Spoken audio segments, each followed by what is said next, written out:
Hello, just want to go over some fine points of selecting hair for you. And we have this lovely model who was a dancer who came into my studio a few years ago, and she has great hair for showing this final selection technique. We've talked about the quick selection tool, and this is just taking it that one step further. So we can either start with the quick selection tool right on the layer and then go into select and mask, or we can go directly into select and mask. I'm just going to run this over quickly over my subject, and what I don't really want is to get all this blank space in here, the background stuff. So I'm going to option click that so that I just have her where she's really solid, where her hair is solid, where her body is solid. Okay, there. Now I'm going to go into select and mask, and this is what I want to show you. You have your quick selection tool up here. If I hadn't done it inside of Photoshop, I can still come in here and add some to it, and I'm doing that right here. Looks like I've got her body just fine. The next one down is your edge detection brush, or your fine edge brush, which comes over here to your edge detection brush right here. We want to click on the smart radius. We can change the radius here if you find it gives you better results. If you've got a furry cat, for instance, you may want to be up in the high. You see how that brought back some of this hair right here just by doing that. You can try that to see how it works, or you can leave it down a little bit lower and do it by painting. Just make sure you have smart radius checked. When you come over here and you're in the edge detection brush, just go over the edges. It takes a minute for it to catch up, my computer. There we go. And I'm going to go up here and catch these little guys. And you see how it's bringing back in those hairs? And if I want to check to see what I've done to make sure I haven't picked up too much of the background, go up to the top menu and you've got your viewing options here. So I can view this on white, I can view it on black, looks pretty good actually. I can view it on layers if I have if I had any other layers there. I can view it as marching ants, which don't give us any information. I can view it as an overlay, and I see right here I've got stuff that didn't show up otherwise down here. So I want to come in here again with the edge detection brush. I just hit the escape key to get that out of my way. And you can see going over this little section here brings the background off of the hair, or gets the background out of the hair, I should say. Okay, right there. And that looks pretty good. I'm going to come down to the bottom here and to the output settings and tell it to output new layer with layer mask. That allows me some editability, some ability to change this much more easily than many of the other output options. I'm going to tell it to remember settings so that I don't have to put in all those settings again. I'm going to click OK, and there it is. It's made the original layer invisible by turning off the eyeball, and it's given me another layer. So I'm going to put a layer in behind it. I'm going to check it. We did check it on a bunch of things, but I'm going to check it on the color of her shirt, and it looks pretty good there. A little bit of stuff that's fallen off over here. I'm going to check it on, let's see, the color of her skin, color of her teeth. You can check it on a whole bunch of different colors. Check it in here on the background color. And when I start putting it on a really dark color, you see because of the fact that it was shot on a light background, the edges of her hair seem a little bit too bright. You have a number of options when the edges seem too bright, or when you've got a little bit different cast from your original background and going into a different tone of background, different density of background. Because they seem too bright, why not come in here and use the burn and dodge tool and burn in the edges of her hair a bit and see if that helps. Okay, because we have the layer mask, we can't really go outside the edges. That's kind of nice. so that's one option, and that looks pretty good. That's a pretty nice option for you.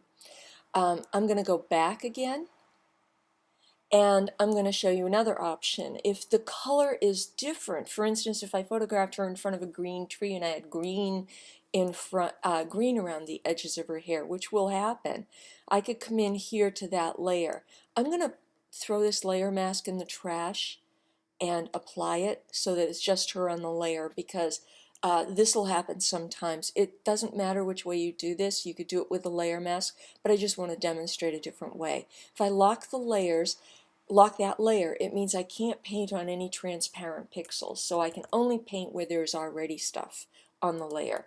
So if I come in here with the brush tool and sample the color of her hair and go to color, that's going to change the hue of the hair. It's not going to change the brightness and darkness of her hair.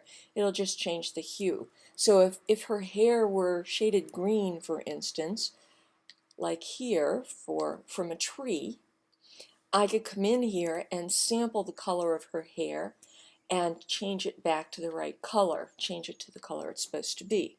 In this case, we want to come in and darken the hair.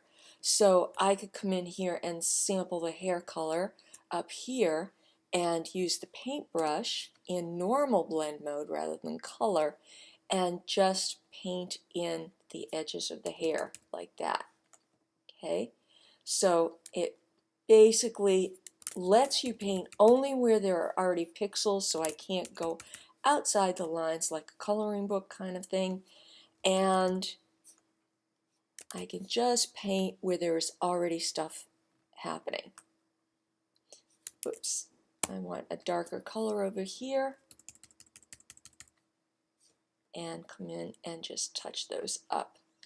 You can see it can get too dark too, but you can kind of play around with that. Okay, I'm going to go back one more time to where the layer mask is, and let's option click on the layer mask. And one of the things you can do if you've got little bits of background coming through, like we saw in the select and mask dialog box, is to come in here and use a slightly darker than middle gray brush and use soft light blend mode, and you see how it's darkening up the black in there, increasing the contrast. If we wanted to if we had stuff that was in here that we wanted to make absolutely white, choose something that's a little bit brighter than middle gray, and it's going to make the whites a bit whiter. You can see it brings out a little bit of those edges a little bit better. It's very subtle, but in some cases it won't be subtle at all. Okay?